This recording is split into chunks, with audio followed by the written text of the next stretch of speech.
Look at that guy over there. He seems quite unsettling. I overheard the female employees whispering, and I instinctively stepped back. I'm Jason, and today I'm scheduled to meet the female CEO of a rival company. How can he have the nerve to visit our CEO? With each step across the office, I could hear the cold murmurs of the female staff, making me wonder if I had done something wrong. But if I hadn't acted then, who knows what would have happened to the CEO of this company? People can complain all they want. I haven't committed any wrongdoing. Repeating this to myself, I found myself standing in front of the CEO's office. It all started a few weeks ago. Our company and Red Rose Incorporated, a rival, decided to collaborate on a product. The company I work for primarily designs and sells shoes for men. While we do have a women's shoe design department, we lag far behind Red Rose Incorporated in terms of quality and popularity. That's when they approached us for a collaboration. Furthermore, the collaborative product idea came directly from the CEO of Red Rose Incorporated. The CEO of the renowned fashion brand, Red Rose Incorporated, had taken a keen interest in a shoe design of mine. She specifically requested that I create a pair of high-heel shoes for their line. This was a new challenge, as my previous work had focused solely on men's footwear. I couldn't help but wonder if I possessed the expertise to design high heels that would captivate and satisfy the discerning tastes of women. Determined to take on this opportunity, I paid a visit to the impressive Red Rose Incorporated headquarters. The building exuded an air of elegance, with its expansive glass walls, gleaming white marble floors, and an aura that felt almost cinematic. As I approached the ground floor, I was greeted by a group of strikingly beautiful receptionists, each radiating a refined and professional demeanor. "Hello, and welcome to Red Rose Incorporated. How may I assist you?"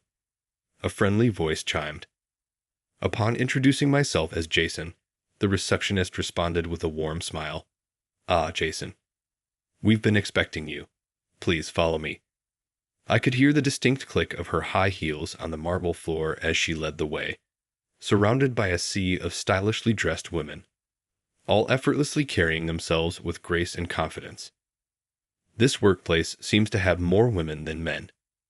Doesn't look too comfortable for us guys, huh? I tried to start a conversation. The receptionist simply nodded in response. I chuckled nervously, thinking that might be the secret behind their success in women's fashion. "I've heard Red Rose Incorporated is dominated by female employees," I continued. "Yes, our motto is to create an environment where women feel most at ease." "I absolutely love working here," she said, beaming brightly.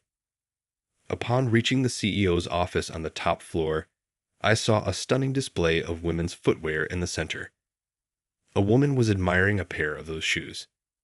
"That's the CEO, Mrs. Mary Johnson. Nice to meet you." "Oh, you're already here." She looked surprised when I greeted her, then gave me a warm, endearing smile that made my heart skip a beat. "Please, have a seat over here. I'll prepare some tea for us." "Thank you," I replied. Urged by the president, I took a seat on the couch.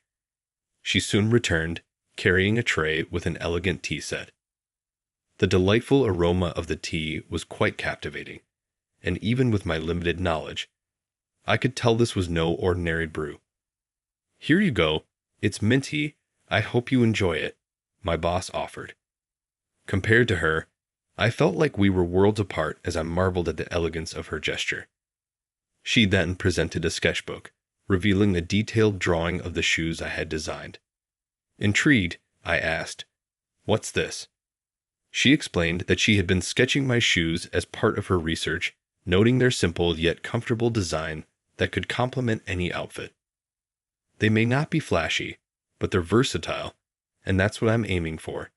Shoes that look good on everyone, no matter what they wear," she said, her eyes sparkling with enthusiasm. Feeling encouraged, I may have said something slightly embarrassing, but she responded by firmly grasping my hand. "Please design shoes for our company. They don't have to be extravagant, just ones that look good on anyone," she said, her voice brimming with excitement. It's an honor to collaborate with such a talented individual, I mused. However, I still harbored some concerns that I couldn't ignore. I decided to voice my thoughts. Your brand is highly regarded among women for its footwear. I believe you have many gifted designers who understand the needs and desires of your female customers. We certainly have a wealth of talented designers, but their sensibilities don't align with our current direction. They tend to cater to a select group of people, she replied. A select group? I inquired further. They believe that only beautiful women should be able to enjoy fashion. There was a time when I, too, prioritized beauty above all else. But that's not enough. Every woman deserves the opportunity to feel stylish and confident. I recalled the fashionable women I had seen on my way to the president's office and found myself nodding in agreement. When I asked them to create shoes that would fit and flatter any woman, they dismissed the idea, saying it's the fault of those who don't make an effort to look their best. That's a rather harsh stance. I responded, feeling somewhat sympathetic towards the CEO's predicament. Regardless of one's appearance, making such a statement can be off-putting. So, what made you choose me? I inquired. Your shoes are wonderful. They possessed a charm and versatility that we've been lacking. Shoes that any woman can wear and feel stylish in. That passion of mine, which I had almost lost, has been restored, she expressed with a grin.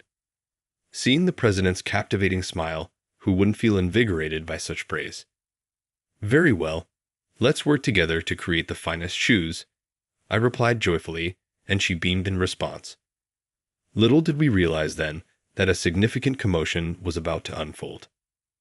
A few days later, I visited the Red Rose for another meeting with Mary. It's me, Jason. Upon reaching her office and knocking on the door, I sensed something was amiss. Typically, Mary would greet me enthusiastically, but there was no response. Excuse me, I'm coming in, I said, feeling uneasy. I entered her office and found Mary lying motionless on the floor. Mary. I rushed to her, but she remained still. Hoping against all odds, I placed my ear to her chest, but there was no heartbeat. I felt the blood drain from my face. My hands were trembling, but I recalled the AED training I had received during a certification course and promptly contacted the secretary's desk. Mary's collapsed. Please call an ambulance right now, and if there's an AED, bring it. I quickly instructed the secretary on the phone and tried CPR on Mary, but her heart didn't budge. Darn it, is it too late? Sorry, I've brought it. The secretary arrived with the AED. Thank you. Mary, I'm so sorry. As I lifted Mary's clothing to attach the AED, the secretary nearby exclaimed, "Oh my," and covered her face with her hands, blushing deeply. But there was no time to worry about that. I immediately attached the AED to Mary's chest and activated it, causing her body to jolt with a loud zap. Still, there was no change. Panicking, I followed the AED's voice instructions and activated it again. After another loud jolt, Mary started breathing with difficulty. Mary, are you okay? Please don't move. After confirming her breathing, I gently covered her with my coat.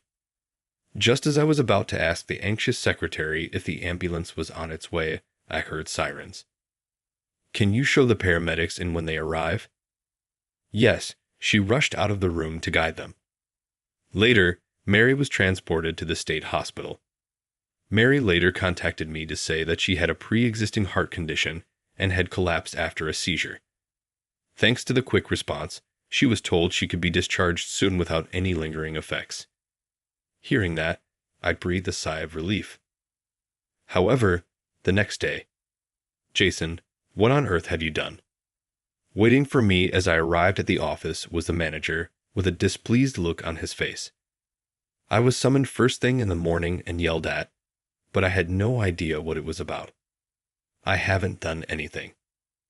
There was a request from Red Rose to cancel the current collaboration project. Is it because Mary collapsed? No, they say it's because you did something inappropriate to Mary. Inappropriate. Hearing that made me think of the previous day's event. I had indeed lifted Mary's shirt to use the AED, but that was to save Mary's life. I didn't do it with any guilty conscience. So, I hear you lifted Mary's shirt to use the AED. They're suggesting you might have done that just because you wanted to. That's outrageous. Anyway, Mary needs to rest now. Reflect deeply on this and stay away from Red Rose. I was so frustrated I clenched my back teeth. Mary and I had gone through numerous meetings over the past few weeks, tweaking the design I came up with. To think it was all for nothing. Please, I'll do anything to avoid canceling this collaboration. Can't you help me convince them? I bowed my head, hoping at least to clear up the misunderstanding, and the manager let out a big sigh. What are you talking about? Even if the AED incident hadn't happened, the collaboration couldn't go on after Mary collapsed. This project needs her personal supervision. But Mary's direction is already reflected at this point. If I take the lead, understanding her will and the purpose of the collaboration, I can see it through. I remembered how she smiled when she saw my design drawings. I am sure she will be the saddest if the project falls through here. I just couldn't let that happen. Even so, it's a request from them. There's nothing I can do. This can't be. The manager turned his back on me to end the conversation. Just then, his cell phone rang. Who could that be at this time? Is it Mary? He stood up with a loud noise, taking the call in a flustered manner. Yes. So the project will continue? Correct. Understood. I nervously paced, overhearing the conversation and seeing the manager nodding profusely on the phone. When he finished the call, he turned to me with a beaming smile. It seems there was a misunderstanding. Mary just called to say the collaboration will continue. Good for you. Really? I was so relieved by the manager's words that I lost strength in my legs and sat down right there. But is Mary really okay? And how did this misunderstanding happen? A wave of anxiety swept over me.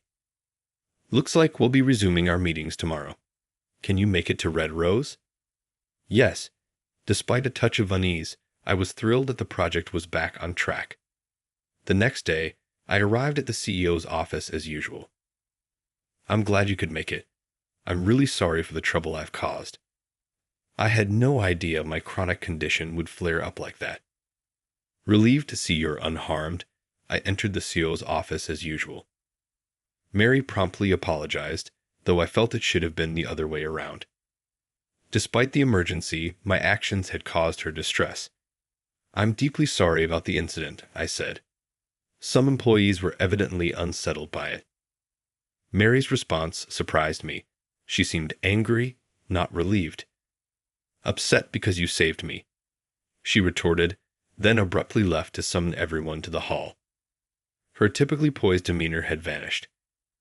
I'll be back shortly, she said, departing with a look of regret. Months passed, and we achieved our goal. We successfully created a prototype for the high heels we had been working on.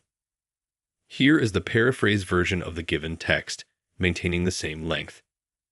A captivating wine-hued color caught Mary's eye as she gazed upon the shoes displayed. They're simply stunning. I've always dreamed of owning something like this, she sighed wistfully. Mary's passion for footwear was no secret. That day, she swiftly convened an urgent staff meeting to address the misunderstanding regarding the AED matter. She clarified that I had not acted with any ill intent in lifting her clothing. To my surprise, several employees later approached me to offer apologies, and I was relieved that the confusion had been resolved. They were probably just envious of your talent, a colleague remarked. Do you really think so? I wonder if I'm truly talented enough to be the object of envy. Mary pondered aloud. I can't say for certain, but what I do know is that shoes must be designed with the wearer's needs in mind. Perhaps they simply fail to grasp that essential principle. I then offered, would you like to try on the prototype? It appears to be the perfect size for you. Mary's face lit up at the suggestion. She slipped off her black heels and stepped into the wine-red high heels on display. Wow, these are much more comfortable than they look, she exclaimed as she walked around the room. Watching her gracefully navigate in the high heels, I felt a sense of satisfaction that this project had finally come to fruition. We can face and conquer this challenge as a united front. My desire is to witness her joyful expression more often. All right, everyone's presentations are done, Nick, the manager, said as he tried to move the discussion forward. Excuse me, I haven't. I recently found out something. Nick interrupted me and began to speak. There's apparently someone in this department who didn't graduate high school and is just a part-timer. Meetings should be for employees only. Absolutely right. His lackey, Mike, of course, agreed with Nick. I'm leaving. After leaving the meeting room, I started to shut down my computer. I noticed that an email had arrived, not in my personal inbox, but in the company's shared email. Thinking, there's no point in speaking up, no one will listen, I went home quietly. The next day, I heard a commotion from Nick's desk. He was staring at his computer screen, his face pale. Nick, is something wrong? Mike looked at the screen with him. And he turned even paler than Nick. Why is he so angry? Knowing the reason for Mike's distress, I thought to myself, serves them right. My name is Adam. My mother passed away when I was in the 9th grade, and I was raised by my father. Well, you could hardly call it being raised. After my mother passed, my father changed. He drowned his sorrows in alcohol, and though he still went to work, he squandered our living expenses on horse racing. Because of that, I had to start working part-time as soon as I entered high school. Every month, I went to the convenience store with bills in hand that couldn't be auto-deducted from my father's account. Even though I endured it because I didn't want to be alone, I reached my limit in my 2nd year of high school and dropped out. I found a live-in job at a distant inn. Thank you for everything. The day I left home, my father, still staring at the TV, spoke. Take care. That was our last conversation. Back then, 18 wasn't the age of majority, so I needed my father's permission to work, and I couldn't hide my place of employment. Yet, my father never visited me even once. I kept working just to survive, and before I knew it, I was 42. Years of hard work paid off, and I was transferred to the headquarters. I was thrilled to be recognized by the company, as I thought I'd be working in the field until retirement due to my lack of formal education. Listen up. Our work can change the future of our employees. Don't drag us down. On my first day after the transfer, Nick, dressed in an expensive suit, spoke sternly. There was a reason for this.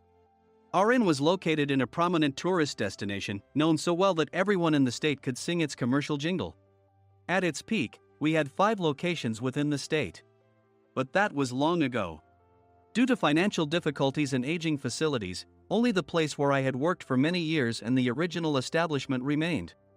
I was prepared to lose my job anytime, but now there was a glimmer of hope. With the rise of social media, the tourist area where the inn was located started gaining attention again.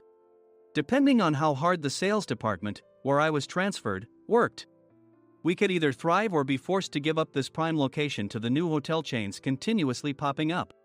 For Nick, who had switched careers from another industry to strengthen our sales, this was a battle he couldn't afford to lose. I understood why he had to be strict. I will do my best. Nick sneered at my enthusiastic declaration. Did you not hear what I said? I'm sorry. I thought I was listening carefully. Out of habit from years of customer service, I apologized reflexively, though I had no idea what had offended him. Someone was watching me with a smirk. In this department, there are those who are expected to excel and those who have been shoved here because they have nowhere else to go. You are the latter. It was Mike, the section chief. He's 7 years younger, at 35. But he was called to headquarters much earlier than I was and had been moving around within the headquarters ever since. I'm not jealous, but I can't accept that he's my boss. Graduating from a prestigious university, he has an unusually high pride and caused many problems as a newbie, making things very difficult for me when I was the front desk leader. When I found out Mike was transferred to the sales department a month before me, I was disheartened. Mike is right. With just a middle school diploma, there's not much you can do. Don't even think about achieving results. As if I didn't exist, Nick remarked, I'm thirsty. Mike eagerly ran to the coffee maker. It seems Mike is Nick's lackey. I regretted being happy about my transfer to headquarters, wishing I had stayed on site forever. Send a direct mail to every company on this list by the end of the day. Nick only assigned me tasks that even a new graduate could handle. What? There are over 1,000 companies. You want me to send to all of them by today? Yes, if you and your fellow misfits split the work, even those with nowhere else to go should finish by today. I glanced at the employees typing away expressionlessly. They were worn out from customer service, only thinking about leaving on time, or were women reassigned after having children. With zero motivation for work. Even Sam, a new graduate from the same university as Mike, who was supposed to be among the expected achievers, had no enthusiasm for the job. Having joined the company wanting to do customer service. I don't care what they say, I plan to quit anytime, he said. Only Nick and Mike were highly motivated, making all the decisions between the two of them. I originally only wanted to work at the inn to survive and had no particular attachment to this job. I swallowed my words, thinking I had no right to reprimand them. About a month after the transfer, Nick told us with a frustrated look. To commemorate the 50th anniversary, we've decided to create a plan exclusive for one group per day. Originally, Mike and I were supposed to come up with it, but our president, Mr. Thompson, insists on hearing everyone's opinions. So, you all get a chance. As Nick explained, Mike began handing out prints. Make sure not to embarrass Nick. If your ideas are half-baked, you'll have to redo them. It seemed that they had printed his handwritten notes by Mr. Thompson, which included several questions and a section for free responses. It made sense why Nick had to seek our input, given that all responses had to be submitted to Mr. Thompson. We were given a week to think about it, and a meeting was scheduled to compile our ideas. My plan is to let guests enjoy both the old and modern America. Nick began the presentations. Guests would watch a master confectioner at a nearby traditional sweet shop make sweets in front of them. The welcome drink would be premium tea in a bottle. Nick's plan was certainly attractive. After his presentation, Nick called on us to present in the order we were seated. Just as I stood up for my turn. All right, everyone's presentations are done. Excuse me, I haven't. I recently found out something. Nick interrupted me. There's someone in this department who didn't graduate high school and is just a part-timer. He was likely talking about me. I joined the company as a part-timer and was made a full-time employee when I turned 20. That was 20 years ago, so Nick and Mike probably had no chance to know until recently. Meetings should be for employees only. Absolutely right. After that, Nick kept creating opportunities to solicit everyone's opinions, purposefully excluding me from speaking. The meeting unexpectedly heated up and went past the scheduled end time. A few people asked to leave, and the discussion continued with the remaining few. Still here? Normally, you'd leave in that situation. Though I had no attachment to the job initially, hearing kind words from customers made me want to make them happier. For someone like me, with nowhere to go, the inn was my home and customer service was my life. I felt pathetic about my current self. I'm leaving. I left the conference room and started shutting down my computer. I noticed an email had arrived, not in my personal inbox, but in the company's shared email. Thinking no one would listen to what I had to say anyway, I quietly went home. The next day, while preparing the DM as instructed, I heard a commotion from Nick's desk. In his haste to stand up, he hit his knee on the desk. He stared at his computer screen, his face pale. Nick! What's wrong? Mike, thinking he should be the first to rush over, approached Nick while still wearing his coat. He peered at the screen with Nick. And he turned even paler than Nick. Why is he so angry? Who is responsible for this company? Nick, more irritated than ever, asked, and Mike answered without checking. Probably Sam. Sam wasn't there because he was attending a morning training session for new hires. Nick gave up on getting angry and returned his gaze to the screen. They were looking at an email that arrived right after the end of the working day yesterday. Apparently, no one, including me, had checked it before leaving. The email was from a large company that used us for their annual employee trips. The president and executives of that company also frequently used our services personally. President of the company, Mr. Mason himself had declared that neither he nor his company would ever use our services again. Well, some companies cancel their employee trips or stop using our services due to financial struggles. Let's just move on. Mike kept wiping the sweat from his forehead with a handkerchief. Knowing why Mike was so agitated, I quietly watched their interaction. Do you know how much revenue we get from that company? We can find other guests to fill the rooms, but we'll lose the banquet costs, gift shop revenue, rental car fees, and more. Moreover, the gifts were supposed to be prepared by the traditional confectionery shop involved in Nick's proposed plan. If it's known that we incurred such a huge loss at this critical time, Nick's position in the company would be jeopardized. Nick took a deep breath, seemingly trying to calm himself. All right, Mike. Go to New York right now and apologize to Mr. Mason. What? You're coming with me, right? I have urgent work to do. I trust you, which is why I'm entrusting this to you. Please. Mike, believing Nick's sincerity, agreed with a determined look on his face, saying, yes. That's Nick for you. Even if Mike went to apologize, Nick would shift all the blame onto him if the client didn't change their mind. Well, it was Mike's fault to begin with, so it served him right. About 3 hours later, Sam answered a call from somewhere and repeatedly apologized, saying, I'm very sorry. Everyone watched to see what was happening. After ending the call, he informed Nick with a weary tone. When Mike arrived at the client's company, he only made things worse, further infuriating Mr. Mason. He was demanding, get his boss here immediately. It was no wonder Sam was exhausted, dealing with such a call right after returning from training. What is that idiot doing? All right, Adam, you're coming with me. If sacrificing Mike didn't work, then I must be next. Normally, I'd want to refuse at all costs, but I saw an opportunity in this situation. If I can be of assistance, I'd be happy to join you. I obediently followed Nick, and we flew to New York. When we introduced ourselves at the reception, it became clear how serious the situation was, as the receptionist personally escorted us to the president's office. Angry voices leaked through the door, making both Nick and me uneasy. Excuse me. I'm Nick, the supervisor. I understand my subordinate has caused you trouble, and I deeply apologize. Nick, with his experience in the corporate world, knew enough to offer an apology before excuses. However, his customer service skills left much to be desired. I sighed as I saw Mike trembling like a small dog in the corner of the room. What kind of training are you giving your subordinates?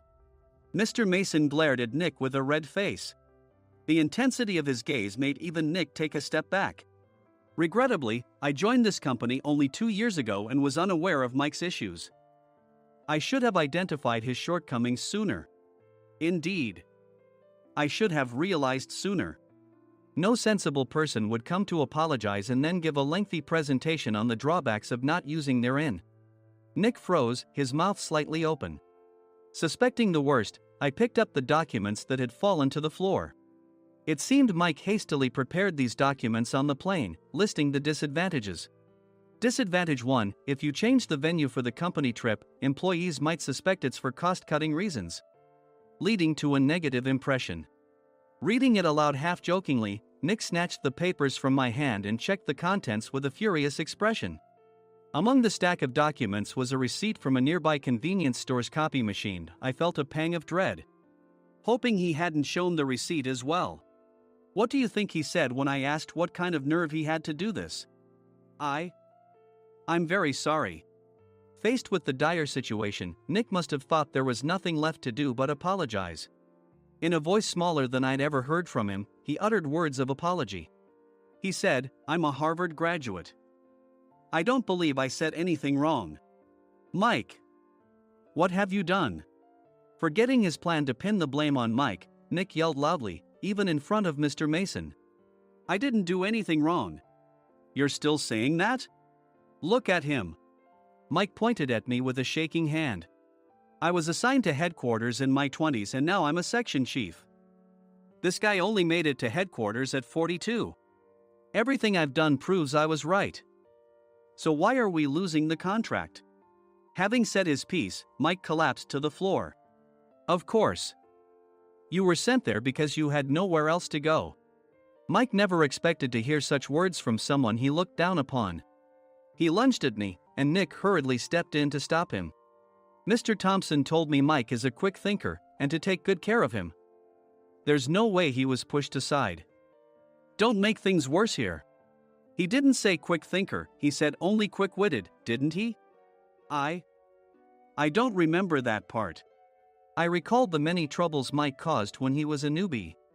When Mike was on the front line, his pride was so high that he never apologized to customers. Customer service, especially in our job, doesn't work alone. It brings both good and bad situations.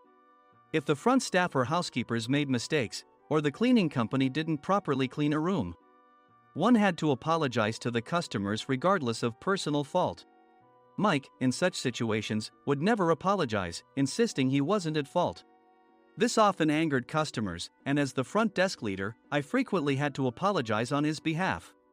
He caused complaints and disrupted operations, which is why he was quickly moved to headquarters. In departments where he didn't interact directly with customers, his quick thinking was beneficial and things went well. But it seemed his flaws were starting to show. Corporate reservations are supposed to be entered into the system by the sales representative. But a quick check yesterday revealed that more than 10 items were missing from the client's reservation. The handover document clearly stated what needed to be prepared. Why didn't you enter it into the system? Why do we have to give them special treatment? Filling rooms near the banquet hall, setting up all the food in advance. Specifying the brand of wine, they're too demanding. No wonder he always angered customers, I thought, feeling a headache coming on.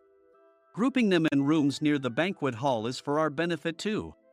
It makes it easier for the staff to set up beds and serve breakfast since everyone's schedule is synchronized. As for the other requests, Mr. Mason suggested them to lighten our load. I didn't know that. Nick finally seemed to realize that Mike was the one who had angered the client. What did you say to them? I just told them we wouldn't give them special treatment anymore. We shouldn't waste effort on things that don't bring in money. I was utterly exasperated at his lack of understanding of customer service. Of course, we shouldn't comply with unreasonable demands. But carrying over successful practices from past stays makes customers feel remembered and enhances their experience. Good memories encourage repeat visits. That's part of our job. I looked down at Mike, who was sitting on the floor. In our job, nothing is a waste. Mr. Thompson likely moved you to the sales department, hoping you'd finally understand this. How do you think he feels now that you've failed to meet his expectations? Mike, tears in his eyes, fled the president's office. I was amazed he still hadn't apologized. You have it tough, Adam. It's okay, we're all employees of the same company. I deeply apologize for this disrespectful incident. Especially after all the care you've shown us. If it weren't for you, Adam, I really would have stopped staying here. When I heard you were moving to the sales department, I was willing to reconsider if you handled it. Seeing us talk so amicably, Nick's face contorted. Do you two know each other? Adam's service is excellent. I always requested him specifically.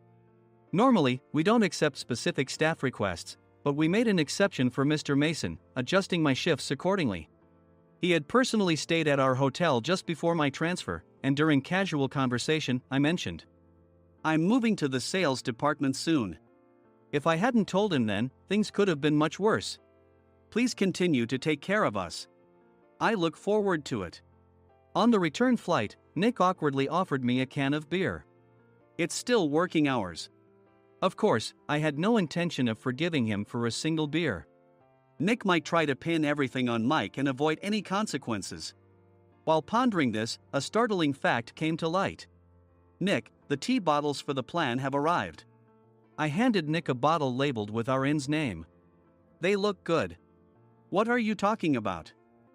These are plastic bottles. I had assumed we would use the trendy, high-end bottling tea. But what arrived were ordinary plastic bottles of tea with customized labels. The only unique aspect was the label, which had the inn's name, making it look customized.